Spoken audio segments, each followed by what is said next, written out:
Сайн байцгаана уу эрхэм хүндэт сонсогчдоо. Мета подкастын 9-р дугаар инхүү эхлэхэд бэлэн болсон байна.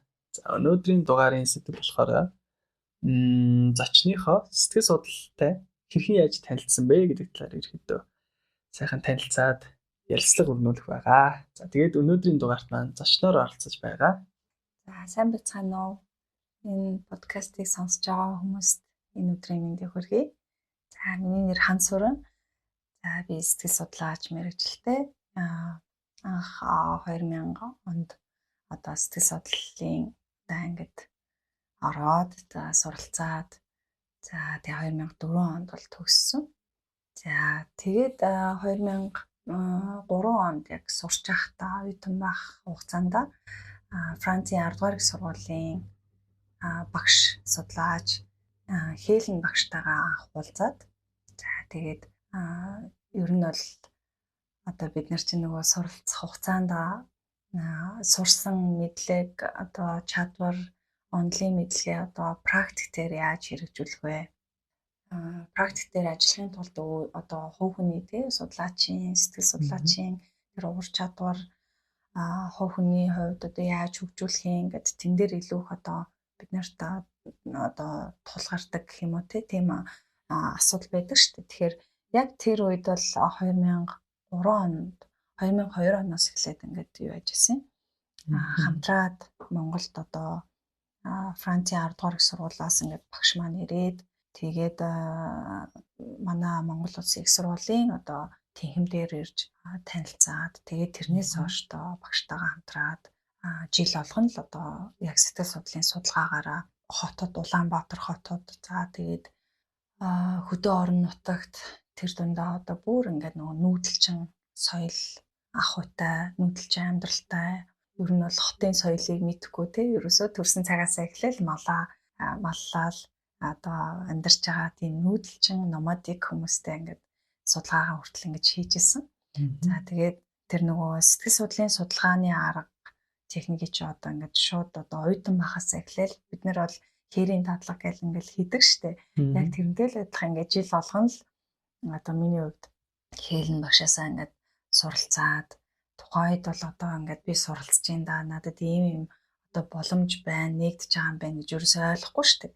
Тэгээд тэр үед багш бол битээр нөгөө өдөр болго ингээд нөгөө судалгаагаа хийдэг одоо нөгөө зориод төлөвлөд явцсан ажил маань ерөөсөө Монгол хүмүүсийн судлах тэр судалгааны аргуудыг туршиж үзгээд байгаа шүү дээ.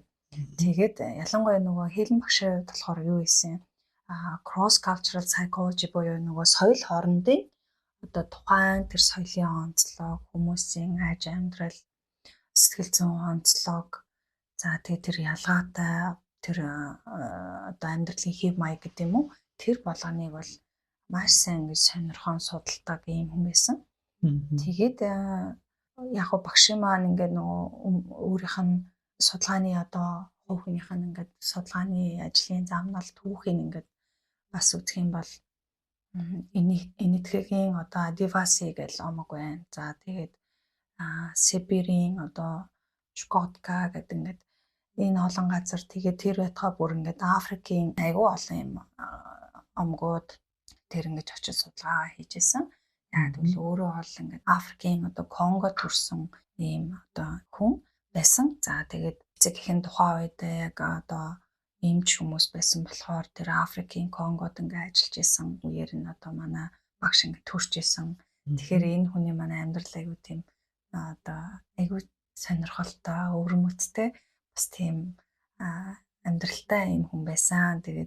Тэгээд Африкийн одоо Конго төрсэн энэ сэтгэл судлаач энэ багш маань ингээд бүр Монгол хүртэл ингээд зориод ингээд ирж байгаа юм л та. Тэгээд Монголд айгүй хайртай Монголын одоо сэтгэл судлалын хөгжилттэй айгүй хувь нэмэр оруулсан ийм хүн байсан. За тэгээд 2002 оноос эхлээл одоо бидний судалгааны ажил маань хүүхдээс эхлээл одоо насанд хүрсэн бүр өндөр настай хүмүүстээр хүртэл ингээд одоо сэтгэл судлалын аргуудыг туршаад одоо хийж үзээд тэгээд тэр судалгааны үр дүнгээ тодорхой хэмжээнд жил болгон одоо олон улсын хуралд одоо танилцуулж ялангуяа одоо Рошихын судалгааг бол хийжсэн. Тэгээд тэр Рошихын судалгааг чинь ингээд хөдөө орон нутагт явж байхдаа яг нүүдэлчин амьдралтай хүмүүсээс ингээд авахд ямар байгаа юм. Хөдөө орон нутагт амьдарч байгаад хотын одоо амьдралд хөл тавьж байгаа, хот руу одоо шилжиж ирж байгаа нэг юм хүмүүсээс аваад за зөвхөн хотод амьдардаг гэсэн хүмүүс гэсэн ийм 3 ийм групптэй ийм бүлгээс бол энэ судалгааны ажлаа ингээд хийгээл тэгээд тэр айгу нарийн англиал насаар нь мэрэгчлэр нь төрсөн газар гэл ингээд бүх судалгааны ажлуудаа ингээд англиал тэгээ явдаг гэсэн. Яг Рошихын аргыг ашигласан бол Рошихын арга яг юу ямар үр дүн гаргаж ирд юм бэ? Тэгээ манай Хелен багшаад болохоор өөрөө бол одоо голлон судалдааг мэрэгсэн одоо арга бол Рошихын арга байсан байхгүй. Рошихын тест чинь одоо ink blood test гэдэг одоо олон улсынхаа нэршлэр бол тийм энэ арга нь айгүй одоо бие хүнийг судалдаг одоо сэтгэл судлалын одоо аргууд дотроо бол нэлээд одоо 1-2 дугаарт ингэ явж идэг ийм арга зөв байхгүй. Тэгэхээр энэ арга бол нэлээд бие хүнийг судалдаг, цогцоор нь одоо судалдаг, найдвартай одоо чанар өндөртэй. За тэгээд ямар ч одоо хүнээс одоо соёлын хувьд ч тий хүн дээр ингээд судалгаа Рошихын аргаар ч юм судалгаа хийхэд бол соёл хоорондын ялгаа гэдэг юм уу одоо зарим одоо баруун хөгжсөн одоо тесттэй чинь шууд тулбарлал Монгол хүн дээр ингээ хийхэд бол бас болтгүй шүү дээ тий. Тэгэхээр энийг нөгөө анх одоо нутагшуулж хөгжүүлж ингэж хийжсэн учраас өөрийнх нь хувьд Энэтхэгт, Африкт тэгэл одоо Сибирид нарт ингээ хийжсэн судалгааны үр дүнгууд бас туршлага байсан учраас Монголыг л их зорж бас судалсан байгаа юм л да. Тэгэхээр энэ судалгааны арга бол одоо ер нь хүүхдийн хувьд бол 7 наснаас эхлээл одоо бүх насны хүмүүс ингээд судалгаанд оролцох тийм боломжтой тийм арга байхгүй. Тийм. Тэгэхээр яг Рошихын аргыг бас илүү нөгөө ингээд онцлоод бас ярихад бол бие хүнийг судлах за тэр бие хүний хувьд бол одоо гол одоо илрүүлэх олж харах хэвээр зүйлүүд нь юу гэдгийг гэхээр тэр тухайн хүний одоо онцлог сэтгэл зүйн онцлог тэр дотроо одоо хэр их одоо нээлттэй хэр их одоо экстраверт интроверт гэл тэ за тэр юуг бол гаргаж ирж байгаа. За дээрэс нь харилцаа одоо энэ хүний хувьд хэр өөрийнхөө одоо амьд харилцаа буюу хүмүүстэй харилцаа ямар юм эсвэл яг хэтэрхийх одоо өөрийгөө аягүй тусгаарладаг харилцааны хувьд бас нэлээд юм юутай асуудалтай гэдэг юм уу одоо тэр болон одоо нийгмийн болон одоо бусад одоо харилцаанд бол ороход ийм асуудалтай хүмүүс байдаг шүү дээ. Тэгэхээр тэр талын бас гаргаж ирдэг.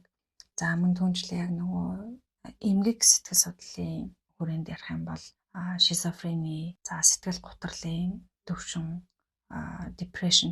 depression эдгээр юм бол хэмжээ бол нэлээд сайн бас тодорхой гаргаж ирдэг. Тэрч байтугай бүр тухайн хүнд депрессийн одоо хэмжээ нэлээд одоо өндөр гарах юм бол цаашлаад бүр амиа орлох эрсдэл байна уугүй юу гэдгийг хүртэл бас гаргах боломжтой. Гэхдээ одоо бол яг нөгөө практик дээр яг энэ аргаар судалгаа хийгээд за тэгээ Монгол хүмүүсийн хувьд ингээд нэг юм нэгдсэн дата гаргаад тий ингээ хөгжүүлээд явах гэхэлэр судалгааны бас судалгаа хийх одоо хүний нөөц тий мэрэгсэн тийм судлаач бас жоохон хомс байгаа учраас эхний ээлжинд мэрэгчлэнүүдтэй зориулсан тийм сургалтыг бол одоо 2 дахь жилдээ ингээд явуулж байгаа.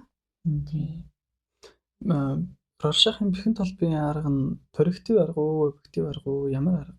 Энэ проектив арга дотроо ордог. Тэгэхээр чинь хүн болгон дээр тулж ерөөхдөө судалгаа авна гэсэн үг байна шүү дээ. Тийм.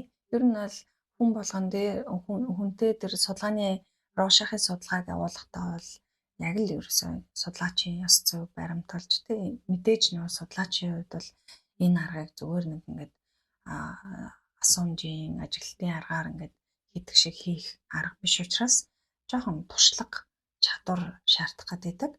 Тэгээд ганцаарчилж хийдэг. Тэгээ энэ чинь нэг цаг хугацааны үед ч гэсэн нэлээд бас цаг гарan гас эхлээд ингээ 2 цаг үргэлжилдэг ийм арга байхгүй. Перспектив арга юм бас нэг онцлог нь бас одоо сул тал нэг юм уу та. Тэгээд зардал нэлээд өндөртэй.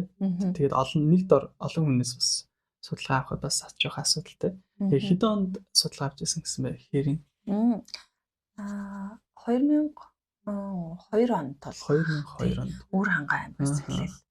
Тэгээ 2003 онд нь бол Хелен багштайгаа ингээд цавхны тосон цэнгэл тэгээл цаашаага нэлийн хэдэн сумдаар бас явж судалгаагаа хийжсэн. Тэгээл дараа жил нь бас өөр газруудаар явал. Нэлээд олон хүмүүс хамтсан тийм. Тухайж үр дүн яг яаж гарч ирсэн бол одоо санаж байгаа. Яг нөгөө судалгааны үр дүн бол яг л одоо нөгөө тухайн тэр одоо жилдээ ийм онцлогтой ингэж гарлаа гэдэг одоо үр дүн бол бас гаргахад нөгөө хангалттай нөгөө хэмжээний судалгааны үр дүн бас тухайд гарахгүй тэр нөгөө судалгааны хэмжээнд ингээд цуглуулаад тэгэл дата цуглуулаад явж гисэн.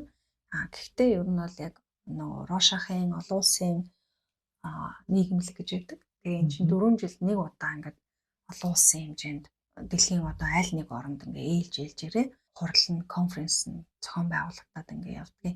Тэгээд энэ дээр Рошахын тестээр судалгаа хийдэг 20 орны одоо судлаач эрдэмтэд өөрсдийнхөө судалгааны хийсэн ажлуудыг танилцуулж илтгэлээ тавьдаг ийм хурлахгүй. Тийм тэгээд тэн дээр бол манай бас Хелен багшийн бас хийжсэн танилцуулж исэн бас судалгааны ажлууд байдаг. 2002 оны үед ашиглаж исэн Рошахын дээр бэхэн толбын арга яг одоо үед яг хэрхэн яаж хөгжиж ирсэн бэ? Одоо Рошахын бэхэн толбын арга тийм Монголын хувьд тийм Монголын тийм ер нь яг хуу 2003 онд ерөнхийдөө бол нэлийн одоо судалгааныхаа хувьд бол одоо эхлэл суур одоо эхлэлээ бол тавьсан гэсэн үг шүү дээ тийм. Тэгээд төдөө орон нутгаас эхлээд ингээд энэ судалгааг бол хийгээд явж байгаад 2015 он хүртэл бол ер нь бол бас багаар хийгээл судалгаагаа бол битгээр ингээд 100 тэгэл одоо багш Францаас ирсэн үед нь л одоо дандаа л ингээд хийжсэн. Ялангуяа одоо нөгөө нэг 2006 онд бол сэтгэлийн тойл гэдэг сэтгэл судлалын одоо чиглэлээр зөвлөгөө өгдөг, онцлогоо хийдэг, судалгаа хийх ийм зорилгоор бол төвөө бол одоо нээж ажиллаулаад тэгээд яг тэр нөгөө төв дээр бол одоо ирж байгаа, үйлчлүүлж байгаа одоо хүмүүсийн хувьд бол бас нэлийн судалгааны арга зүй, онцлогооны аргыг бол нэлээд одоо хийж тэгж явж исэн. Тэгэхээр бол одоо ер нь үндсэндээ Рошахын аргаар ингээд судалгаанд оролцсон Монгол хүмүүсийн одоо дата нэгдсэн бас нэг юм сан бол байгаа гэсэн үг гэдэг. Тэгээ сүүлийн 2 жил бол одоо судлаачдын хувьд л нэлээд нэг сургалтанд сууцсан учраас би дагаад одоо дор бүрнээ ингээд судалгаа бол хийж байгаа гэж бодож байгаа. Зөв. Ямар ч нөгөө сэтгэл судлалын тестүүдийн аргуудын бас нэг асуудал байдаг л да. Нөгөө найдварт олон тохирц чанар гэдэг. За тэгээд анх Европт дорны тэр соёлд үүссэн тэр арга техникүүдийг яг өрнийн соёлтыг тэгээ нутагшуулж ашиглах нь бас яг зөв үү? Яг хэрхэн яаж нутагшуулах вэ? Хэрхэн яаж орчуулах вэ? Тэгээ найдварт олон тохирц чанарыг хэрхэн яаж сайжруулах вэ гэдэг бас асуудлууд гарч ирдэг л дээ. Тэр талаар ерөөдөө хэрхэн яаж сайжруулалт хийдчихсэн юм бол тий. Ер нь бол судалгааны арга зүй бол тус нь ингээд одоо ерөөдөө одоо төрлөөр нь ярих юм бол зарим нэг одоо арга жишээлбэл одоо Ravini матриц те оюун ухааныг судалтай төвшинг одоо гаргаж ирдэг энэ аргыг бол бас одоо нэг их тэмч бас хэрэглэхгүй байх шиг байгаа. Тэгэхээр Монгол хүнд жишээлбэл яг баруунд үүссэн одоо арга нь хэр зохимжтой юм бэ? Одоо нутагших юм уу? Энэ яг зохимжтой үгүй юу гэдэг дээр бас зарим нэг арга зүй бол шууд тулбарлах нь айгүй учир дутагдaltaй. Тэгэхээр нэг одоо онцлог тал нь проектив арга буюу одоо тухайн тэр ямар ч одоо соёлын амьдралын хэв маяг одоо тэр бусад зүйлээс одоо үл одоо шалтгаалсан бас нэг юм онцлогуд дээр одоо проектив арга чинь нэг юм өөрийнх нь онцлог нь юу гэхээр жишээлбэл Рошахын тестээр тодорхой хэлбэр дүрсгүй одоо юм симметрик юм ижил талтай нэг юм бэхэн толбнууд байгаа шүү дээ. За энэ дүрсийг тухайн хүн маань яаж хүлээж авч ийн тухайн хүний өгч байгаа хариулт нь юу юм бэ гэдэг дээр л бид нэр анализ хийх гэдэг байгаа шүү дээ. Кодлох гэдэг. Тэгэхээр хүн бодохдоо тэр нөгөө одоо Рошахын тестийг өгч явахдаа бол юу яадаг тэр зургийг одоо ингээд хэлжүүл буруу болов зөв болов гэж одоо санаа зовхгүйгээр хэрвээ судлаач маань айгүй зөв одоо юугаа судалгааныхаа одоо зорилго тий онцлогийг зөв танилцуулчих юм бол одоо энэ ямар ч соёлын ямар ч одоо үед ингээд хэрэглэх боломжтой гэж үздэг байхгүй. Тийм. Тэгэхээр ер нь одоо бидний нөгөө зорилго ч одоо монголчуудын л одоо нэг юм онцлог байгаа шүү дээ. Өөрсдийнхөө хувьд бол монгол хүмүүсийн датаг л одоо гаргаж ирэх юм зорилготой бас байгаад байгаа. Тэгээд тодорхой хэлбэр төрсгүй одоо тэр нэг ашиглагддаг гол одоо 10 карт байгаа шүү дээ. Рошахын тест дээр. Тэгээд энэ картыг бол одоо танилцуулахдаа энд юу байж болох вэ гэсэн асуултыг бол асуудаг. Тэгэхээр тэр тухайн одоо зургийг яаж хүртэж байгаа. За тэгээд тэр тухайн зургийг хүртээд тэр хариултыг яаж өгч байгаа. Шууд хариултыг энд юу байж болох юм гэдэг асуултанд одоо хэр хурдан тасан цогцож хариулт өгч байгаа юм тийм. Хэр олон хариулт өгч байна гэдгээс бас тэр хүнийг нэг юу дүгнэлт өгч болно тийм.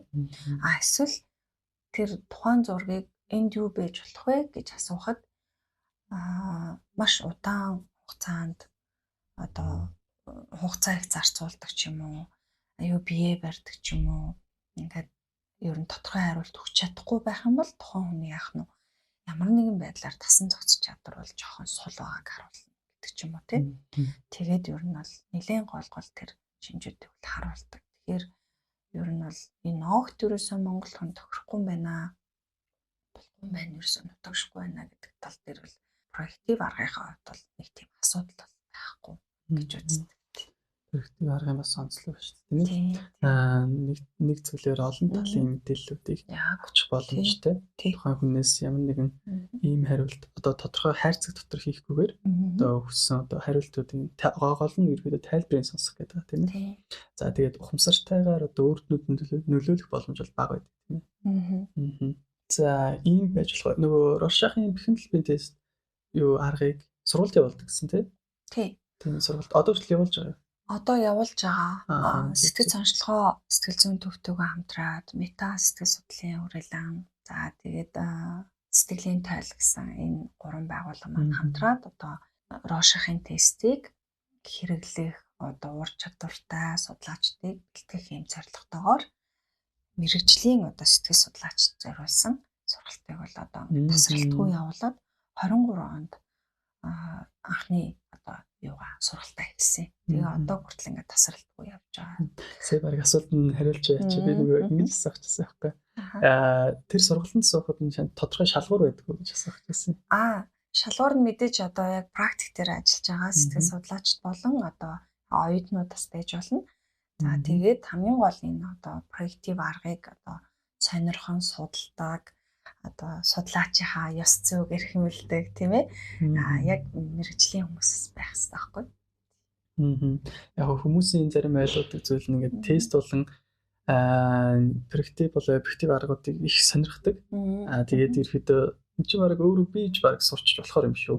Тайлбар ингээ бэлэн ингээ байж идэг юм шүү гэдэг тийм. Ингээд тэгэнгүүтлээ найзуудаасаа нэлийн тест судалгаа авч ерөөдөө хөгжилдөх маяг юм уу нэг тийм нэг тарот мэрэг гэдэг тарот мэрэг эсвэл одоо зурхаач гэдэг юм тиймэрхүү зүйл шиг ерөөдөө үздэг тийм. Бас нэг тиймэрхүү бас хандлага бас ер нь нөгөө яг судалгааны арга зүйн бас ёс зүй гэж байна шүү дээ. Тэрнийхээ хувьд ингээ ярих юм бол Рошахын одоо жишээ нь аргын энэ зургуудыг бол олон нийтэд ерөөс харуулдаг байхгүй. Тэгээд гэтэл одоо яг нөгөө онлайнаар ингээд зарим нэг одоо миний харснаар нэг Оросын сайт майтан дээр бол бас шууд онлайнаар онцлогоо Рошахын тест хийн гэж байгаа. Энэ бол бас л ер нь жоохон учир дутагдaltaа л да. За тэгээд заримдаа бүр ингээ кинон дээр ч юм уу эсвэл одоо дууны клипэн дээр бас орсон байхыг би бас харсан. Ер нь бол маш тэн дээр боломжтой хандаж тийм ээ. Аль болох тэр судалгаанд оролцож байгаа хүнд бол одоо их тийм айц төгшөөр төрүүлэхгүйгээр ямар одоо бие хүнийг судалдаг, ямар аргын тийм хэрвээ тэр судалгаанд оролцож байгаа хүмүүс маань өөрөө ингээд хүлээн зөвшөөрсөн тохиолдолд судалгаагаа эхлэнэ гэдэг ч юм уу. Ийм бас яс зүйн асуудал байдаг л та. Гэхдээ ер нь яг хуу одоо судлаачийн хувьд нэг тийм ажлын туршлагаас хамаарж гинүү нэг одоо би л одоо ингээд чадчихлаа ингээд одоо хийдэг тий. Одоо би бол одоо хийчин оншилчин гэдэг айгүй юм бардам байгаад идэг. Тэгээ тэр нь яаж юм гэхээр одоо шууд онлайнаар ч юм уу лайваар ч юм ингээд шууд одоо ингээд хүний зурсан зургийг нэр устдаа ингээд гаргаал тий. Тэгэл шууд тэрийг олон нийтэд онцлол ингээл хийх нь бас айгүй буруу байхгүй юу? Тийм чинь ерөөсө болохгүй. Тэгэхээр олон нийтэд одоо гаргаж болтгоо, ил тод байдгүй. Зөвхөн судлаачийн хувьд бол өөрийнх нь одоо ажлын гол зэмсэг учраас тий. Тэр нууцлалыг бол айгүй сайн хадгалах хэрэгтэй байна шүү дээ тий. Тийм. Монголд бас жоохон нөгөө сэтгэл судлалын салбар маань хөгжөөд удааг болохоор бас нэг тэр талаар нөгөө ёс зүйн хүрээ за тэгээд үндсэн үйлдэл ерөөхдөө захирагдаж явдаг л да. За тэгээд тухайн одоо сэтгэл зүйн төв байгууллагын дотоод журам бас оролцож олно. За тэрнээс биш нөгөө яг тохирсон Монголыг тохирсон ёс зүйн дүрэн байхгүй APA-ийнхаа дагуул ерөөхдөө гарын явлага болоод нэг ширээн нэм авалгацсан л ерөөхдөө явдаг тийм. Тэгэл одоо энэ чинь нөгөө ёс зүйн хувьд одоо шууд энэ хэрэгэлдэг карт март гэж одоо айгүй дураараа олшруулаад хийлээл тий. Тэгээд тэн дээр ч ерөөсөн өнгө, будаг, за тэгээ хэлбэр хэмжээ ерөөсөө алдагдах хэсгүй байхгүй. Гэтэл яг бас нэг тийм тохиолдол гарч илах шиг байсан. Тэгээд энэ дээр нөгөө судлаачд маань нэлээд ёс зүйтэй өөртөө айгүй чамбаа хандахгүй бол энийг шууд хэвлээл одоо тэрийг одоо зарж борлуулах тал дээр илүү судлаачийн ёс зүй гэхээсээ илүү тэн дээр одоо анхаарал хандуулах гэдэг шүү дээ. Тэгэхээр хэрвээ ийм тохиолдолд баруунд бол ёс зүйн хувьд ингээд зөрчил гаргах юм бол сэтгэл судлалаар ажиллах тэр одоо эрхийг бол бүрэн хасдаг тийм юу таага шүү дээ. Тэгэхээр энэ дээр одоо бидний мэрэгжлийн одоо хүмүүсийг бас нэг ерөнхийд нь бас нэг тавьдаг зарчим те хяндаг хууль дүрм бас тэн дээр бол нэлээд анхаарах хэрэгтэй юм шиг байлээ те. Тэгээд сэтгэл зүйн зөвлөгөө, засал, судалгаанд ашигладаг энэ тестүүд, проектив аргуудыг одоо зохиогчийн эрхтэйгээр ерөөдөө оруулж ирдэг гэсэн үг тийм ээ. Зохиогчийн эрхийг аваад за тэгээд тэр нь тодорхой мэдээж стандарттай байх тийм ээ. Маш нарийн стандартуудтай байдаг юм байна тийм ээ. Хамгийн анх Рошахын арга Монголд анх яаж орж ирсэн юм бол?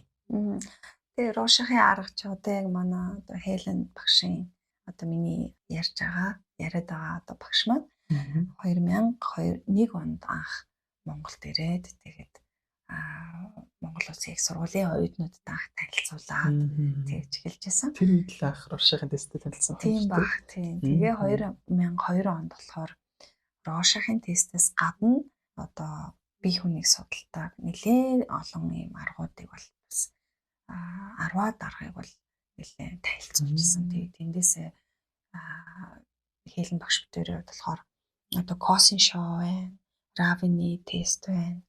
За family тест буюу нэг гэр бүлийн хөрөг зураг гэлээд шүү дээ. Одоо зураг зурах, эсвэл хүн зурах тест, модны тест. За өөрчн 2 3 тийм одоо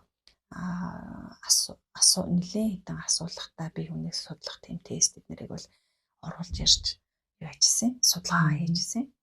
Тэгээд тэр одоо аргуудаас ч одоо нэлээд шигшигдээд гэдэм үү гол хэдэн арга зүй одоо би одоо хүртэл ингээ хийгээд ингээ одоо ялангуяа одоо юуны family design буюу гэр бүлийн хөрөг тест байна, хүн зурах, модны тест.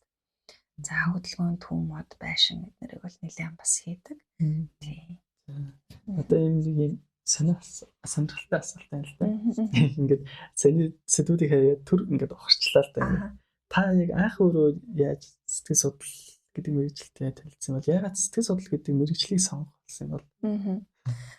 Тий. За миний хувьд яг нөгөө хувь хүний онцлог бас нөлөөсөн байж магадгүй. Тэгээд тухайн үед чинь бас тэр бүр одоо мэргэжил сонголтын аргаар онцлогоо хийлгээл тий. Энэ талын одоо мэдээлэл аюу тутмаг байсан. Гэхдээ илүү одоо нөгөө хүнтэй л одоо ярилцах тий, хүнийг аюу сайн сонсох. За тэгээд ер нь магадгүй нэг талаар аюу тийм нөгөө өөрөө одоо өөртөө жоохон ихтгэлгүй жоохон бүрэг талтай ч юм уу. Ер нь өөртөө ингээд жоохон юм зөрчилтэй бас байх үед нэлээдгүй байсан. Тэгээд яг энэ мэргэжлийг илүү одоо сонирхож тухайн үед нэг юун дээр санджиж байгаа гэдэг багшийн нэг ном байсан. Тэгээд тэр номыг одоо анх одоо сэтгүүр ангид илүү да нэг олж харж ирсэн. Тэгээд ямар сонирхолтой юм бэ гэдэг. Дараа нэг сонин дээр бас нэг юм ярилцлага мэргэжлийн нэг багш маань өгсөн байсан. Тэгэл тэр болгоны уншаал ямар гоё юм бэ, мэргэжил бас байдаг юм байна гэдгийг олж мэдээл тэгэл энэ мэргэжлийг сонгож ирсэн. Тэгээд ер нь бол явж яг одоо 2004 онд ингээд төгсөөд 6 оноос практик дээр яг ер нь бол 2003 оноос ингээд судалгааны ажил хийгээл өдөө ор нутгаар яваал хүмүүстэй ажиллаал тэр чинь зүгээр нэг за та энэ судалгааны бүглүүд өгчхийн судалгаа ингэж хийдэг гэд ярихаасаа илүү одоо хүмүүстэй ингээд уулзаад танилцаад өөрийгөө танилцуулахаас эхлээл ер нь бол яг практик дээр ингээд хүнтэй ажиллах, хүнийг судлах тий хүнийг одоо тэр онцлогийг нь олж харах гэдэг энэ чадварууд чинь ингээл баг багаар хөгжижлээсэн шүү юм л да. Тэгээд тэрнээс гадна одоо багш маань их нөлөөлжлээсэн л да. Ер нь ингээд нөгөө суралцж байгаа хугацаанд бол 1-р курс, 2-р курстаа бол мэргэжлийн нэг юм чиглэл олоход жоохон юу гэдэг чинь ерөнхийдөө одоо яг ямар чиглэлээр явах уу? Яг миний одоо мэргэж чиглэл юу юм гэдэг дээр бас тийм тодорхой мэдлэггүй одоо ерөнхий нэг юм чиггүй л яваад идэг шүү дээ. Гэтэл яг 2-р курсээс эхлээл яг нөгөө хэлэн багштай уулзаад танилцаад судалгааны ажил эхэлсэн байсан учраас одоо тэгэл өсөөгөл энэ судалгааны арга зүй энэ бие хүнийг судлах арга нь бол орцсон л байгаа юм л та. Тэгээд нөгөө өдөө орон нутгч ингээд судалгаа хийгээд явна шүү дээ. Тэгэхээр манай багш чинь ингээд нэг бодлын айгүй найз шиг тэгээд нэг бодлын юм айгүй юм юутай хатуу юм юутай зарчимтай. Тэгээд жишээлбэл ингээд чи өдөржингөө ингээд одоо завханд ингээд судалгаа хийгээл тусан цэнгэлдтэй судалгаа хийгээл хүүхдүүдтэй ажиллаад тэр нөгөө төрөний ярьсан айгүй олон аргуудаа ингээд хүүхдний бүрчлээ ингээд ажиллаал ингээд явсны дараагаар орой болно шүү дээ. Тэгэл орой олонгод цаахандаа юу агараа одоо өнөөдөр ингээд уулзсан хүүхэд нэг бүр төр чи бүх мэдээллийг ингээд бичээд артаагүй дээрээ тэмдэглэл бичээд тэгээд дуусныхаа дараа унтаарай гэдэг гэсэн байхгүй. Тэгэхээр тэр үед яг би нөгөө залуу байсан учраас оюутан тэгэл бас заримдаа айгүй уурлна. Бүр өстой яах гэж би одоо ийм судалгааны энэ хүнтэй би яах гэж ирвэ гэдэг ч юм уу нэг тиймэрхүү бас айгүй тийм уухар гинэн тийм нэг бодлууд бас байдаг л байсан. Тэгээд хожим хойно ингээд ботход одоо бол би айгүй юм тэмдэглэл бичдэг. Ер нь л одоо мэргэжлийнхаа нөгөө шаардлагаар гэдэг юм уу онцлогоор бичих шаардлагатай болж байгаа шүү дээ. Тэгэл зөвлөгөөний явцад за тэгээд яг хувь хөндлөлтөд бол би одоо юу яаж байгаа одоогоор нэг юм 4-5 тэмдэглэл хөтлөөд байна л да. Тэгээ нэг нь ажилтай холбоотой нөгөөх нь яг хувь хүний одоо journaling гэж хэлдэг шүү дээ. Тэр сэтгэл хөдлөл мэдрэмжээ бас өдөр болгон бичиж байгаа. Тэгээд тэрнээс гадна бас ингээл заримдаа нэг юм шин санаа гоё хичмээр юм шиг те цааш тиймэр юм шиг бодлоод бас байх юм бол тэрийг буулгадаг ч юм уу. Тэгээд ер нь л хаач явсан л одоо миний цөөн нэг юм дэвтэр үзэг маань байнга л явж идэв. Зүгээр ямар сайндаа би өөр ингээд зүгээр амралтанд ингээд явж байхдаа хүртэл ингээд ямар нэгэн ном ингээд бал тий үзэг мүзэг ингээд дэвтрээ аваа явдаг байхгүй. Тэгээд тэгээ энэ бичих дадлыг бол жишээ нь одоо манай багш ингээд суулгаж одоо надад сургасан даа юм л да. Тэгээд гэх мэтлээ ер нь тэгэл одоо миний мэрэгжлийг ингээд чиглүүлсэн. Одоо ингээд харахад надад гол одоо юм бичих, тэмдэглэх, судлах тэгэл энэ судалгааны арга зүй хийх энэ олон зүйлийг багш одоо зааж өгсөн байгаа юм л та. Тийм. Тэмдэглэл хөтлөн гэснээс энэ тэмдэглэл хөтлөх талаар ерөөдөө сэтгэл зүйч нар зөвлөгөө үзүүлдэг хүмүүс их зөвлөдөг л дөө. Яг энэний яг онцлог нь бол энэ бас нэг арга техник гэж явдаг. Тэмдэглэл хөтлөх нь. Тийм. Одоо энэ бол нэлээд одоо хөгжингөө орноос эхлээл ер нь барууны одоо сэтгэл судлалын практик одоо сэтгэл судлалын салбарт бол асар одоо хэрэглэгдэж байгаа үр дүнгээ өгж байгаа ийм арга зүй байхгүй. Тэгэхээр миний хувьд ч гэсэн одоо сэтгэл зүйн зөвлөгөөний авцад одоо үйлчлүүлэгчтэй болохоор болж игэл бичих, тэмдэглэх тийм ээ. Одоо өөрийн бодол санаа хийхийг хүсэж байгаа зүйл одоо ялангуяа тэр нөгөө хүний мэдрэмж шүү дээ. Өөрийгөө анзаарна гэдэг чинь айгүй чухал. Тэгэхээр тэр нөгөө өөрийгөө анзаарч таних сэтгэл санааны хувьд би ямар байгаа, юу болоод байна, юу болохгүй байна. Миний бодлын урсгал яг ямар байна. Дийлэгтээ би айгүйх ингээ хямраад сөрөг бодлууд нэлээх бодоод байна уу? Эсвэл одоо өөрийнхөө тэр нөгөө бодол санааг боддоор ингэж тусгаж харахад одоо self awareness гэж хэлдэг шүү дээ. Өөрийгөө одоо таньж тэрийг ингээд судлаж хөндлөнгөөс одоо анзаархад гэдэг юм уу? Тэмдэглэл маш чухал үүрэгтэй байхгүй. Тэгэхээр яг мэдээж энэ нөгөө тэмдэглэл бичих бас нэлээд хэдэн тийм арга зүй юу байдаг. Тэгээд хүн чинь шууд одоо ингээд за би тэмдэглэл бичихтэй яг хаанаас эхэлж юу бичих ингээд бас мэдээл байхгүй бол тэн дээр бас нэлээд юу ачдаг, гацгаад идэг. Тэгэхээр сэтгэл зүйч маань өөрөө яг энэ талаар яг яаж тухайн хүний тэр насанд нь одоо сонирхолт нь бие хүнийх нь онцлог тохируулаад тэмдэглээ яаж хөтлөх юм гэдэг тэр зөвлөгөө өгөөд ингээд явдаг. Тийм. Тэгээд ер нь айгүй нэлээд үр дүнтэй бас юм байна да гэдгийг бас хараад байгаа байхгүй. Тэгээд эрэгтэй хүмүүсийн хувьд ялангуяа тэмдэглэлийг бас гараараа бичхээс илүүтэй утсан дээрээ, компьютер дээрээ бас нэлээх юу бичдэг юм байлээ. Тэгээд жоохон юм нөгөө найдвартай байдлаас боддөг юм шиг байгаа нэлээ нөгөө юутай пассворд эднэртэй нэлээ нууцлалтай байж ээж тэр тэмдэглэлийг аюу өөрөөрөө бичиж байгаа байхгүй. Хэрвээ яг боломжтой бол тийм ээ гараараа бичээд бодож байгаа бодол одоо бүх тэр сэтгэл хөдлөл мэдрэмжээ гараа хөдөлгөөд цаасан дээр ингээд үзгээрээ бичээд булгана гэдэг нь энэ процесс нь аюул чухал байхгүй. Тэгэхээр болжгүй л ер нь энэ бичих гэдэг аргыг бол хүүхэд байхаас нь эхлээл хүүхдүүдтэй өөртөө одоо ингээд насанд хүрсэн хүмүүсийн хувьд ч гэсэн нэг их цаг алдалгүй бас бичээд үзэл их хэрэгтэй тийм арга байдаг. За дараагийн асуулт нь болохоор таныг хамгийн их за 2002 онд судалгаа хийж яхад за 2005 онд 6 онд төгсөж яхад сэтгэл судлалаар ингээд мэрэгжил эзэмшээд явж хагаад Монгол улсад ингээд тулгарч исэн саад бэрхшээлүүд байгаа юу тухайн үед? Одоо таныг төгсөж хагаад юу хэдэн оюутан төгсөж исэн бэ? Тухайн үед бас бага байсан байх тийм сэтгэл судлал гэдэг мэрэгчлээс сурж байгаа хүмүүс.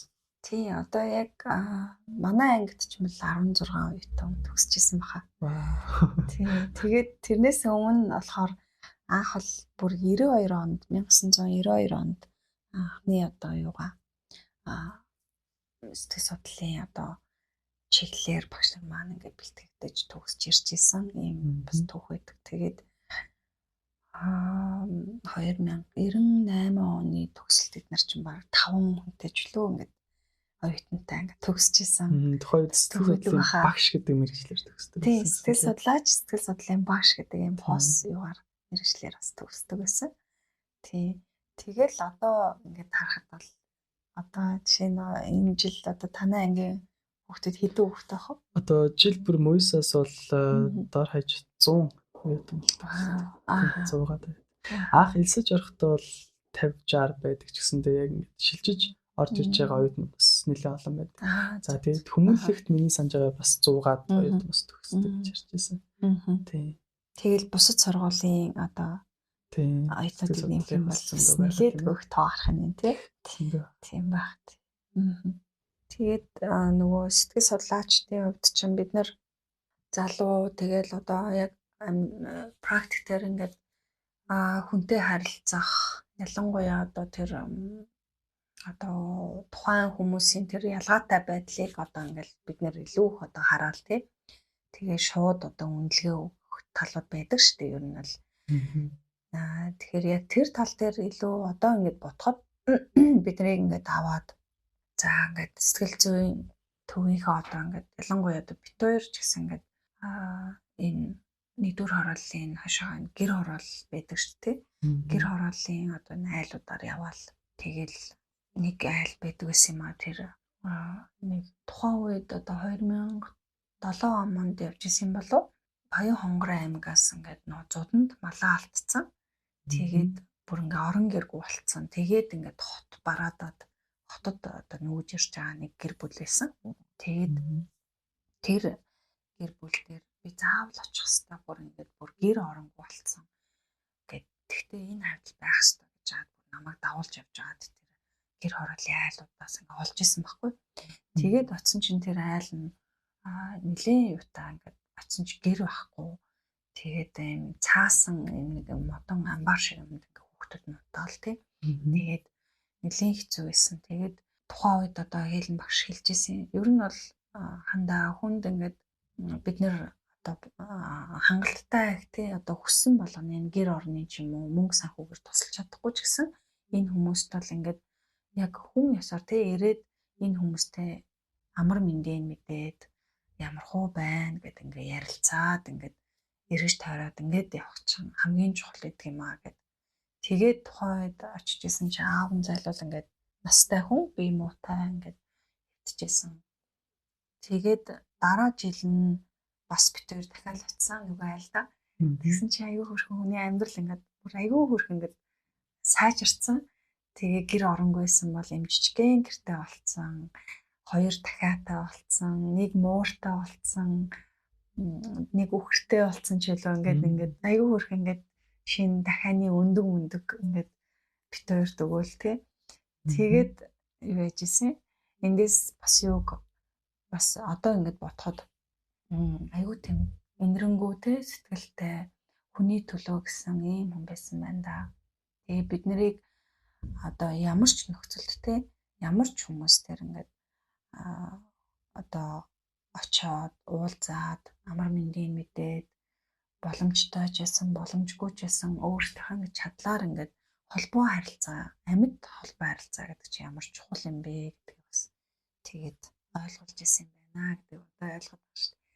Тэгээд хөрхи амтан тэгэл тэр айгу хамгийн сүүлд л одоо уулзж ирсэн байна л та.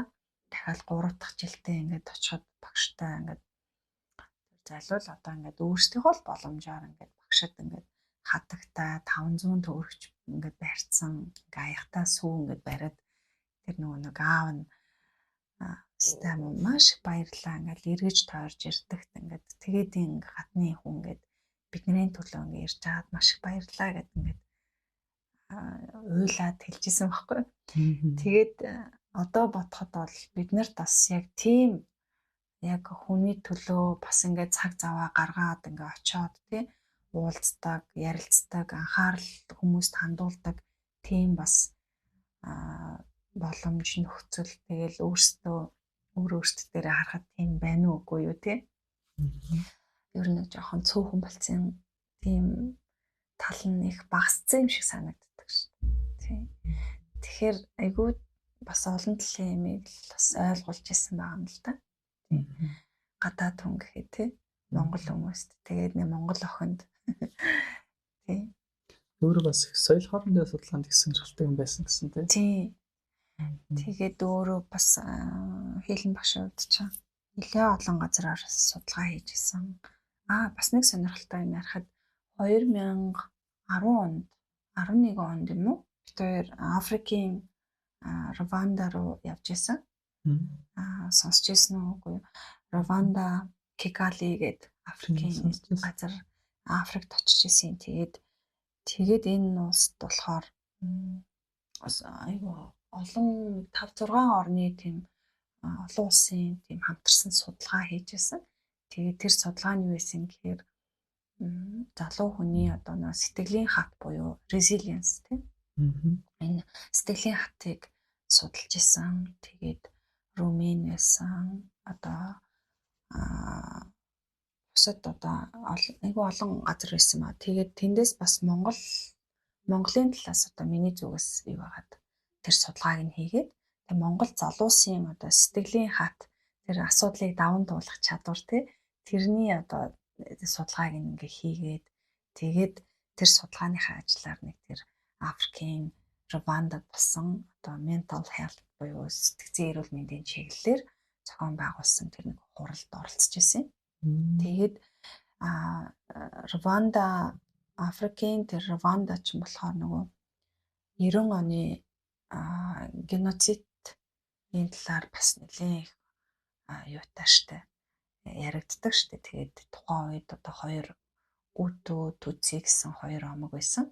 Тэгээд тэр нөгөө иргэний одоо дайн шиг юм гараад нэг сарын дотор лөө бараг 2000 хүн болов юу байсан амиа алдсан. Одоо нэг омгийнхан л нөгөө омгийнхныгаа ирээл одоо газар нутгаас болоод устгацсан гэсэн үг байхгүй юу. Тэгээд энэ бол бүр аимшигтай хүний тэр одоо хоморглон устгахтай тэр геноцид гэж ярьдаг те. Тэгээд энэ түүхэнд авал энэ бол нэлээд бүр үнэхээр хүнд дээгүрт одоо яригддаг тийм юу юм бэлээ, геноцид юм бэлээ. Тэгээд энэ геноцидийн дараагаар 2010 оны үед очсон гэдэг чинь тухайн үед одоо 90 онд тийм ээ хүүхэд байхдаа тэр одоо зөвхөн нэг орой л ингээд гэр бүлэрээ сайхан тайван хоолой идэл ингээд аав ээжтэйг ингээд сууж байхад нь одоо орж ирэл нүдэн дээр нь одоо аавын ээжийн ахын нэг чинь ч юм ингээд аимшигтайгаар устгацсан байгаа байхгүй. Тэгээд тэр одоо нөхцөлийг ингээд харсан, туулсан тухайн үед хүүхэд байсан хүмүүс одоо 20-30 жилийн дараа насан турсан хойноо одоо гинти сэтгэл санааны одоо хямралд орох ч юм уу одоо сэтгэл зүйн хувьд одоо асар их том траума авчиж байгаа шүү дээ тий. Тэр нь яаж нөлөөлөд одоо бүр аюул олон тийм амиа оролдлого хийсэн, амиа хорлсон тийм тохиолдолд гараад тэгээд тэр Африкийн Рвандагийн одоо эрүүл мэндийн яамнаас нь бүр ингээд нэгдсэн юугаар олон улсын тэр хурлыг зохион байгуулж исэн. Тэгээд тэр одоо хуралд нь олон улсын тэр хамтарсан судалгааг бид хоёр хамт оролцож хийж исэн. Тэгээд энэ бол бас айгүй тийм миний хувьд л айгүй тийм сонирхолтой тийм айгүй үнцэнтэй туршлага байсан. Тэгээд удаагүй 2014-15 онд хамгийн сүүлд одоо судалгааныхаа ажлыг хийгээл тэгээд 2016 оны намран одоо багш маань нөгөө нь бол нэг олон улсын хуралд одоо судалгааны ажлаа хэлэлцүүлнэ гэж ингээд төлөвлөж исэн боловч тэгээд 16 оныхоо 2 сард нь одоо гинт тархины одоо харалт болоод энэ асуурсан. Одоо тэгээд тэрнээс ч хойш та ингээд ер нь одоо Рошахын тест юм уу одоо ингээд Монголд практик дээр одоо нутагшуулсан тийм ээ таниулсан тэр судалгааны арга зүйг одоо ингээд судалгаагаа үргэлжлүүлээд энэ чиглэлээр сургалтаа хийхгүй бол нөгөө залгамж холбоо гэдэг юм нь алдагдах гэдэг юм уу. Тэгээд угаасаа хэрэгцээ шаардлага байгаад идэг энэ чиглэлээр судлаачдын одоо мэргэжлийн түвшинд ингэж бэлдүүлэх зүгээр юм байна да гэдэг. Тийм хэрэгцээ байгаа учраас л сургалт хийя гэсэн ийм юутай шийдвэр гаргаад тэгээ сургалтаа хийдэг. Зөв. Хэлэн бишээ үлдээсэн легаси тийм ээ. Их өндөр байсан тийм ээ. Одоо монголчууд Монголын сэтгэл судлалтаар хөв нэмэр үнцэнтэй байсан байна. Одоо тэр багш байгаагүй бол та үдээд тийм ээ. Дурших юм бэх тал би арга гэдэг олон хүмүүст ингэж заах байсан уугүй тийм. Дараагийн асуулт нь болохоор ингэж байгаа.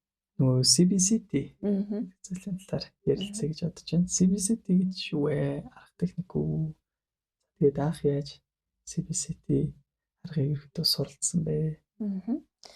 За энэ арга болохоор одоо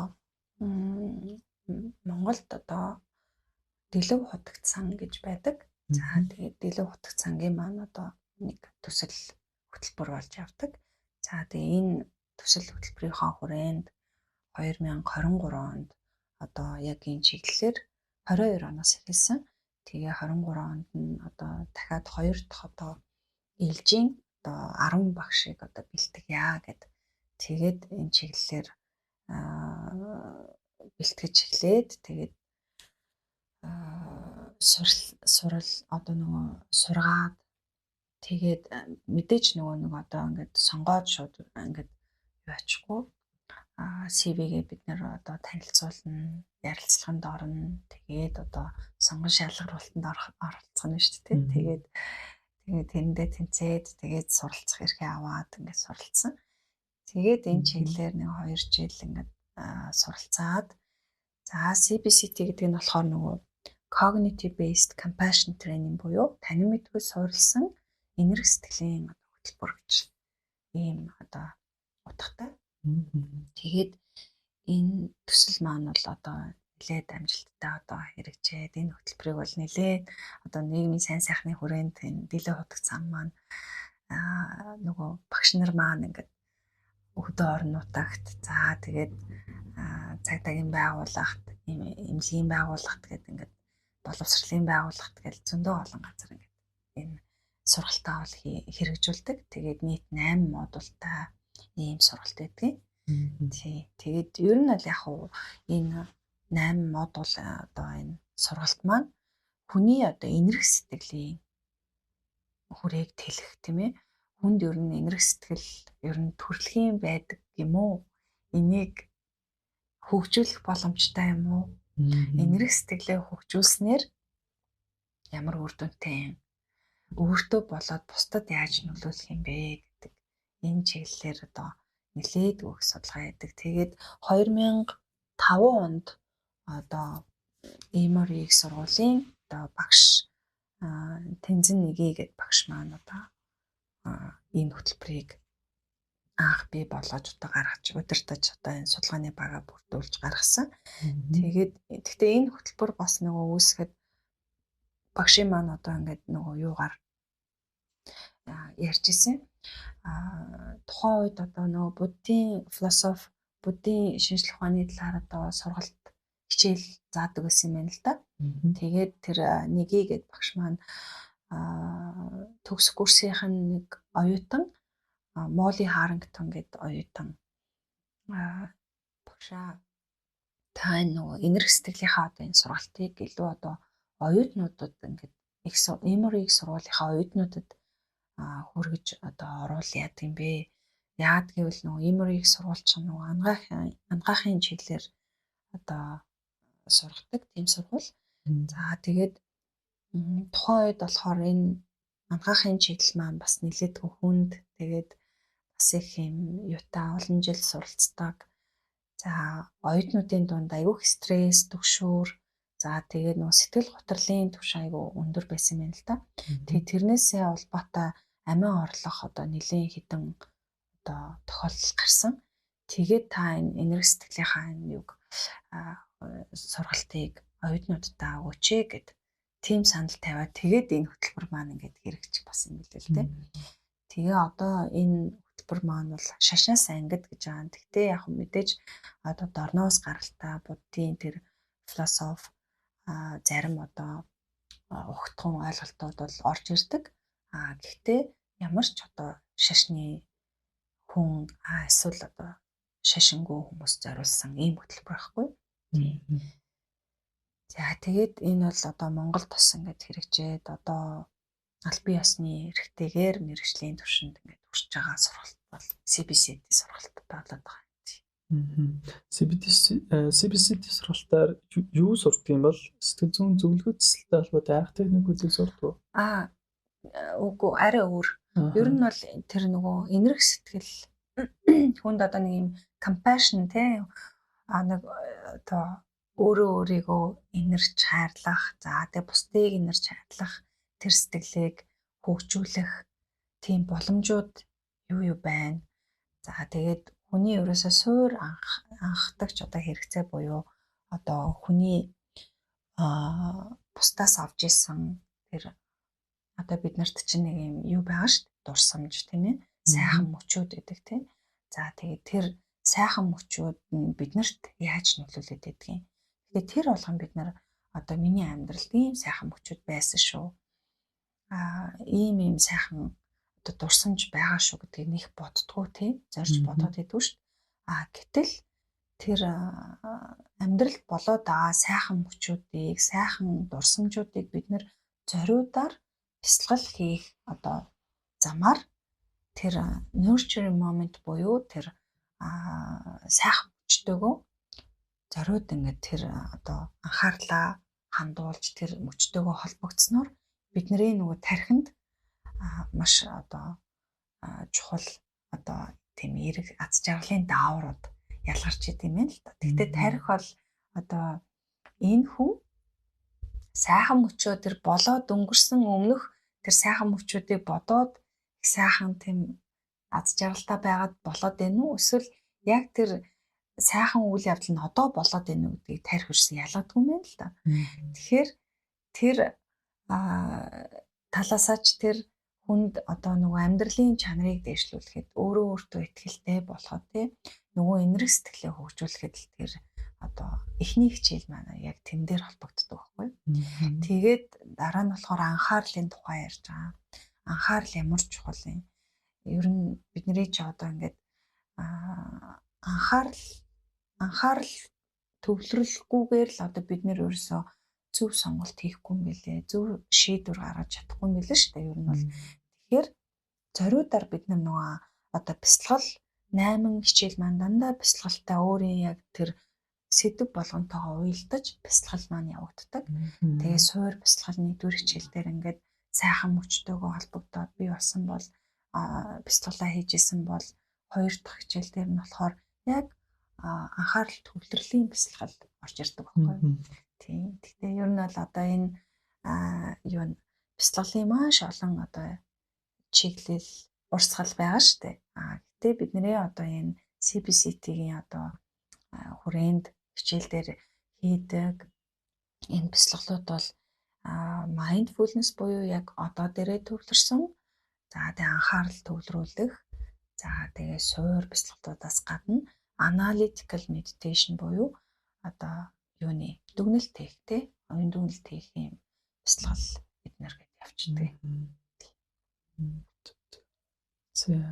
Бясалгал заавал нөгөө шашинтай бас холбоотой биш байх нь шүү дээ. Тий одоо ер нь бол сүүлийн 30-аад жил тийм ээ барууны орнуудад түнчлэн Америкт одоо ер нь бясалгалын одоо үр дүн за тэгээд ямар эерэг нөлөөтэй юм бэ гэдгийг бол асар их одоо судалгаа туршилт хийсний үндсэн дээр одоо бүр улам л их хөгжиж штэ тий. Тэгээд одоо энэ хөгжингөө орнуудад бол одоо бүр ингээ хүүхэд хахаас нь эхлээд бүр цэцэрлэгийн хүүхдүүдийн хичээлийнх нь програмд хүртэл ингээд бясалгал буюу төвлөрөх тэр бясалгалыг хүртэл ингээ оруулаад өгсөн байна. Тэгээд олон улсын одоо хурал семинар одоо томоохон тэр уулзч болгон дээр хүртэл одоо mindfulness meditation-ыг одоо хийж штэ тий засварлаганаар нь. Тэгээд энэ юу хэлж байгаа юм гэхээр биднэрт одоо илүү нөгөө өөрөө өөрлөгөө төвлөрөх хөөс илүү бид нар анхаарал мандандаа ингээ гадагшаа чиглэсэн санаа зовсон болохгүй зүйл рүү ингээ чиглэж явдаг юм байна л да. Тэгэхээр бид нэр хэрвээ нөгөө өөрийгөө анзаарахгүй өөрлөгөө төвлөрөхгүй бол тэр бас учир дутагдaltaй. Бид нар хэрвээ өөрийгөө анзаараад миний энэ тал болохгүй байгаа юм байна. Одоо энэ талаа ингээд чиглүүлж одоо хөгжүүлэх ёстой юм байна гэдгийг мэдхийн тулд өөрийгөө анзаарах гэдэг нэг юм чадвар айгүй хэрэгтэй юм билээ. Тэгэхээр одоо өөрийгөө анзаарна, өөрийгөө анзаараад анхаарлаа сайжруулад за тэгээд өөрийгөө одоо self compassion буюу өөрийгөө инэрч хайрлах тэр чадварыг өөртөө хэрэгжүүлсэний дараагаар бид нар тэр инэрх сэтгэлийн хүрээгээ бусад руу буюу нийгэм рүү, бусад хүмүүс рүү чиглүүлэх боломжтой гэсэн ийм юу байдаг. За тэгээд мөн түнчлэн нөгөө нэг өөрийгөө инэрч хайрлсан, өөрийгөө хайрлж хүлээн зөвшөөрсөн тохиолдолд бид нар бусдыг одоо хайрлж, хүндэлж, ойлгож, хүлээн зөвшөөрч чадах юм байна л та. Тэгээ энэ хичээлүүд мань аюу гоё юм уялдаа холбоотой ингэж явагддаг. Тэгээд бид нэр одоо хүний одоо уг мөн чанартай бол бид нарт аюу ижлэхэн талууд бас байдаг. Тэр нь ер нь чиний хувьд юу гэж бодож байна? Ижлэхэн талууд гэхээр бидэнд ямар одоо ижлэхэн тийм талууд байдаг вэ? Хүмүүстөө. Суур ижлэхэн чанарууд одоо соёл ерөөсөө улс хамаарахгүй гэсэн. Тий, хамаарахгүй. Хүндэлдэг тийм. За бусдыг инэрх тэр нөгөө симпати тэр талаараа ихэд бас хүндэлэгдэх бас адилхан байж болох юм. Одоо жоохон бяцхан хүүхдүүд хүртэл ингээд хүмүүсүүдийг өрөвдөж байгаа тийм ээ. Одоо тоглоомоо ч юм уу хувааж байгаа, тэгээ уйлж байгаа хүүхдээ болгочоод дарагддаг ч гэдэг тийм зүйл бас ажиглагддаг тийм. Амьтад дээр хүртэл хэрэгтэй шүү дээ. Тийм. Тэр зан бол бас нийтлэг байт юм болов уу? Тийм. Ер нь тэгэхээр бид нарт энэ нөгөө инэрх сэтгэл маань угаасаа төрмөл байж идэг.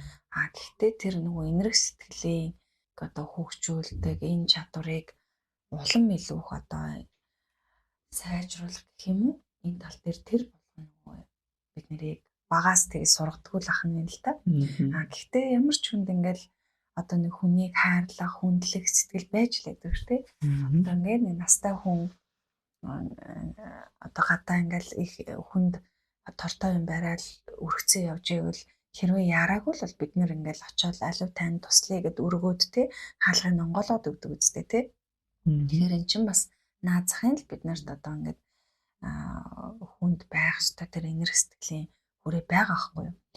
Гэхдээ энийг бас бид нар нэг талтай айгүй анхаарч үзтгүү, хөгжүүлдэггүй учраас энэ дээр бас анхаарал хандуулаад байгаа байхгүй.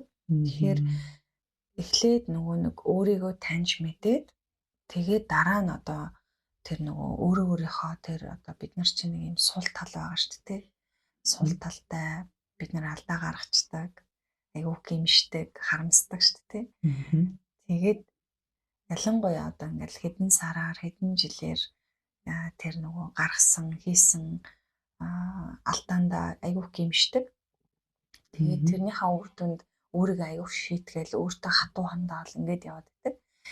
Тэгэхээр энэ юу нь бас өөрийнхөө тэр нөгөө суул тал хүн болгон чинь нэг юм төгс биш алдаа гаргадаг юм байна.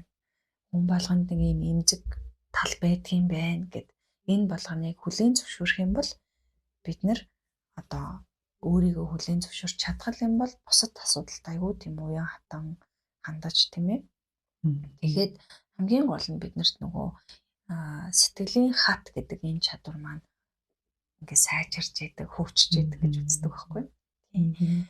Тэгэхээр ингээд бяцлал хийгээд бяцлалыг хийснээр одоо нэг юм шин дадал чадварыг л одоо бид нэг өөртөө ингээд дадал болгох гээд байгаа байхгүй. Тэгээд энэ нь яагаад чухал юм бэ? Яагаад хэрэгтэй юм гэсэн чинь хүн ерөөсөө нөгөө өөрлөгөө төвлөрч ээж, өөрийгөө анзаарч ээж, сэтгэл санаа хэрэг одоо савлгаатай байгаа юм тий. Доктортай байна уу? Эсвэл ингээд сэтгэл санааны хувьд айгүй удаан хугацаагаар сэтгэлээр унаад өөрийгөө шийтгээд альва амьд нэг л юм итгэхгүй байгаад байна уу гэд энэ болгоныгаа анзаарахад дандаа өөрийгөө тэр хөндлөнгөөс харах, анзаарах тэр чадвар айгүй чухал байгаа байлаа л дээ. Тэгээд явж иж ер нь бол өөрийгөө илүү таньсан, өөрийгөө анзаарч чаддаг болсон, өөрийгөө хайрлж, инэрч сурсны дараагаар бид нар бусад руу л одоо чиглэж, бусдыг ойлгож хайрлах юм билээ л дээ. Тийм. Тэгээд нөгөө бас нэг юм үг байдаг шүү дээ. Бас манай юм дээр бас жишээ таттай. Нөгөө онгоцоор нисээд ингээ явж хахад хэрвээ ямар нэгэн одоо ингээд байдлаар осол тэг гинти юм боллоо гэхэд одоо хүчил төрөгчийн маск дээрээс ундаг шүү дээ. Тэгэхээр тэр хүчил төрөгчийн маскыг одоо би жишээлбэл өөртөө эхлээд зүүжиж хайртай хүмүүсээ ингэж аврах юм байна л.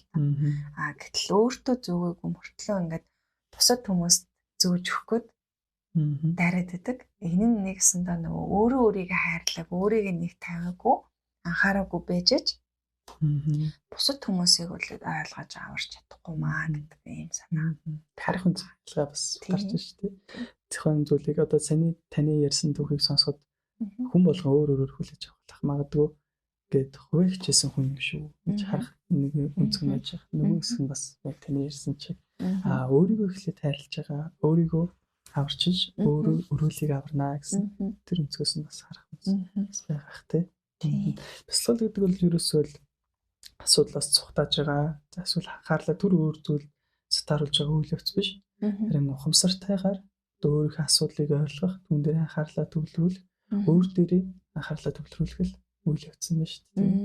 Ер нь аль тийм энгийнээр тэгж ойлгож. Гэхдээ бясалгал гэд яг аль биесаар ингээд бясалгал хийгээ, тэрийг нь айгүй зөв ингээд тэр нэг дадлыг бясалгал хийгээд сурчих юм бол биднэрт маш одоо үр нөлөөтэй сайн одоо талуудтай ийм арга байгаа хгүй. Тэрнээс гадна бид нэр одоо альбом бус бясалгалыг бас хийж болох байхгүй. Жишээлбэл бид нэр ингээд сайхан цай уулаа гэхэд тэр цайндаа зөвхөн анхаарлаа хандуулах нь шүү дээ. За ямар амттай байна. Энэ цай ингээд алуун байна уу, бүлээн байна уу, хоолоогоор яаж тавж байгаа, ямар үнэртэж байна. Гэт ерөн яг тэр нөгөө бидний 5 мэдрэхүүгээ ашиглаад тэр яг цай ууж байгаа, идж байгаа хоолн дээр ч юм уу анхаарал хандуулаад тэр нь бас ингээд нэг ёсны одоо дээрээ төвлөрөх тэр альбом бус бясалгал болчихж байгаа байхгүй. Одоо энд зарчмыг. Тийм. Тэгэхээр бид нар чинь бас нөгөө хоолоо идж байхдаа телевиз үзэж гин, уцаа үзэж гин. Энд чинь бас аюу буруу болчиход байгаа юм тийм. Зөв. Бурхны шишин болон сэтгэл судлалын огтлцол гэх подкастн дээрээс энэ тухаас ярьжсэн л та. Өөр дээрээ хэрхэн яаж төлөх вэ гэдэг. Сонсож байгаа хүмүүс сонсч байл яг энэ тэр подкастыг бас сонсоод үзээрэй. Тэгээ бас Юнгийн психоаналитик сэтгэл судлал гэдэг тэр подкастаас пүүжигчдээс бас ярьжсэн. Яг ингээд үр дүн бол нэг л байгаа. Гэхдээ тэнд хүрэх арга зам нь бол хамаагүй хүснээрээ байж болно гэдэг шиг. Яг бясалгалыг бол маш олон талаас нь ашигладаг. За хүн бол хүн төрөлхтөн үүссэн цагаас магадгүй бясалгал байж л байсан байх. Зүгээр түүнийг хэрэгжилжсэн шашин болж таарчлаа юм л да. Яг гоо тэнд нь одоо олон төрөл бүх төрлийн шишин ерөөхдөө бясалгалыг хэрэгэлдэг л дээ. Бурхны шишин тийм ээ, буддын шишин хэрэгжилж байна. За түүнээс алсан урсгалуу, за зэн буддизм ашиглаж байгаа. Христийн шашинд ч байдаг. Исламын шашинд ч одоо суфизм гэдэг бас бясалгалын төрлүүд байдаг. За тэр болгоно нь өөр. Гэхдээ үр дүн нь бол ерөөхдөө төстэй. Тийм учраас бясалгалыг яаж ч хөвөргөж тийм ээ олон талаар нь ашиглаж одоо тодорхой үр дүнд хүрч болох нь тийм ээ. Тийм.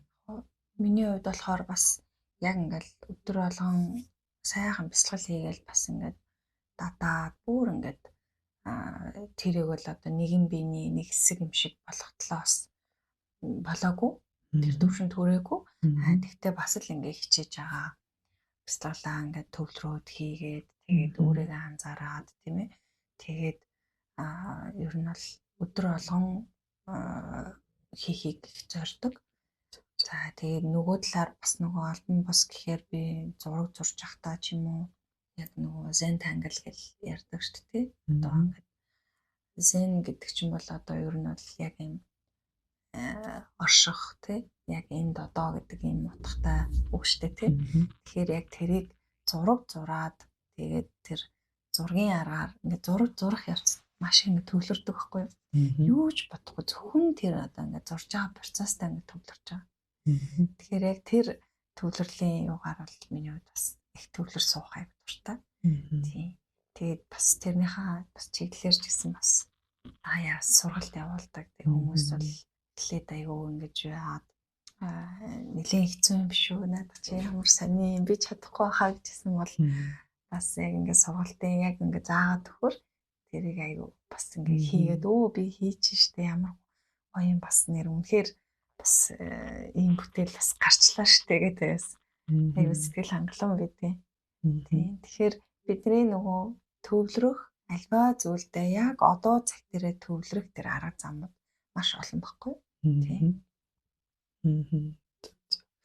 За ингээд ерөөдөө подкаст явах цагаан нөлөө болсон байна. За тэгтээ одоо дараа нь дахиж яг сонсогчд маань хүсч ивэл дараа нь ингээд дахиж урьж оролцуулаа тийм ээ. Бяцлаглалын талаар. За эсвэл тэмдэглэл гэдэг тийм ээ тэр арга техникүүдийн талаар. За эсвэл бүр оршихын одоо бэхэн төлбөрийн аргын талаар илүү гоё цаашдаа ярьж болж штэ. За эсвэл тэгээд би ясаа дутуул асууж ашиглалаа яг үндэ тий. Практик туршлагууд ер нь зөндөө байгаа гэж бодож байна. Тэр талаар одоо туршлагууд нь одоо түүхийн талаар тийм ээ.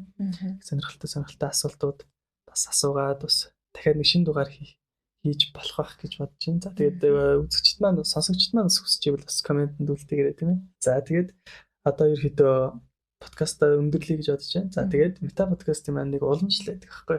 Тэр нь юу вэ гэхээр оролцож байгаа зочин оролцогч маань сонсож байгаа сонсогчдоос маань асуулт асуугаад төгсөгдөг. За тэр нь ерөөдөө бол энэ удаагийн подкастын сэдвтэй холбоотой ч болно. Эсвэл холбоогүй ч байсан байж болно тий. Ямар нэгэн асуулт одоо сонсож байгаа сонсогчнаас маань асуугаад тэгээд одоо асуудаг байна. За тэгэхээр ер нь хүн болгонд миний дотор тийм ээ юу болж өрнөж байна вэ? Ямар асуудал байна? Юу болж байна? Юу болохгүй байна вэ гэдэг дээрээ хүн болгоо одоо тэр бүрээс анзаардаггүй. Тэгээд тэр анзаараагүй, сонирхоогүй, өөрөө өөртөө одоо цаг гаргаж ярилцаагүйгээс болоод асар их олон зүйл дээр бидний одоо анхаарал тэр нөх хүсэж байгаа зүйл дээр төвлөрөх чадахгүй. Тэгээд тэр зориод хийх гэж байгаа зүйлүүдээ ингээд орхиод тэрэндээ хүрч чадахгүй амархан шантарчаад байдаг гэж магадгүй. Тэгэхээр өөрөө өөрийнхөө одоо тий дотоод ертөнц рүү ямар арга замаар яаж одоо тий өөртөө илүү холбогддог вэ? Өөрийгөө ямар аргаар таньдаг вэ? гэдэг нэг ийм асуултаар бас энэ асуултыг асуувал хүмүүс маань юу гэж хариулах вэ? Тийм. Хүн болгонд л нэг өөрийн гэсэн нэг арга замууд байгаа шүү дээ. Хэцүү үедээ ямар арга замыг ашигладаг? Хүнтэй ярилцдаг юм уу? Эсвэл гоё дуу сонсдог юм уу? Эсвэл зураг зурдаг юм уу? Эсвэл тэмдэглэл бичдэг юм уу? Эсвэл зүгээр л чимээгүй алхдаг юм уу? Тэгэхээр энэ өөрийг чинь хамгийн өөрийгөө ойлгох, өөрийгөө таних, анзаарах хамгийн дүт зам юу вэ? Гэдэг нэг юм асуулт асуувал ямар ах вэ?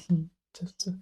Гэтэ тэр нь асуудлаасаа цогтож байгаа үйл явц биш шүү гэдэг нь хэлэх. Зөв. Ингээд асуулт асуух төгсгөө бас надад их сонирхолтой санагддаг шүү дээ. Тэгэхээр энэ хүмүүс хариулдаг уу? Тийм. Яг хариулж болно. Яг энэ нөгөө хамгийн анх нөгөө зорилго нь юм байсан байхгүй. Сонсож байгаа сонсогчтойгоо жоохон интеракт маягаар үсгэх. За энэ подкастын хөвчлийн ингэдэг байхгүй. Би бол жишээ нь ингээ автобусанд ч юм уу гадуур ингээ алхаж байхдаа ч юм уу сонсдог. За тэнгууд подкаст дуусаад тэгэл болчдөг байхгүй. Подкастын төгсгөлд ингээ асуулт асуухаар ч юм уу ингээ тохиом бодох ах гэж ерөөдөө боддог. Ингээ подкаст дуусаад нэрээ юм болоо гэдэг ингээ алхаж явах замдаа ч юм уу автобусын дотор ч гэдэг юм уу хаач гэдэг юм лээ. Яг ингээ асуулт тухайн яг хамгийн сүүл тийм ээ подкастт оролцсон оролцогчийн асуусан асуулт нэг хариулаад дотроо нэг ч бас тунгаах болов гэж ерөөдөө боддог. Тэгээд ерөөдөө нэг юм сонирхолтой юм санаа гаргасан гэх юм уу да. Тэгээд оролцож байгаа хүмүүсийн асуултыг сонсоход ч гэсэн ер нь сонирхолтой байдаг. Тухайн хүн одоо байрамтлагдаг философийн талаар зарим хүмүүс өөрсдийнхөө асуултыг асуудаг. Зарим нь болохоор хүмүүс энийг л ойлгож байсаа гэсэн асуултуудаа зарим нь асуудаг. Зарим нь болохоор одоо тухайн подкастын сэдвтэй холбоотой бас их сонирхолтой асуултууд асуудаг. Тийм сонирхолтой байдаг. Зөв. За тэгээд мета подкастын маань 9-р дугаар инхэн өндөрлөж байна. Өнөөдрийн дугаарт зочноор оролцсон сэтгэл судлаач Ханц Сэрэгч маань оролцлоо. За тэгээд энэ удаагийн дугаарыг сонссон та бүхэндээ баярлалаа. За дараагийн дугаараараа иргэн уулзцаая.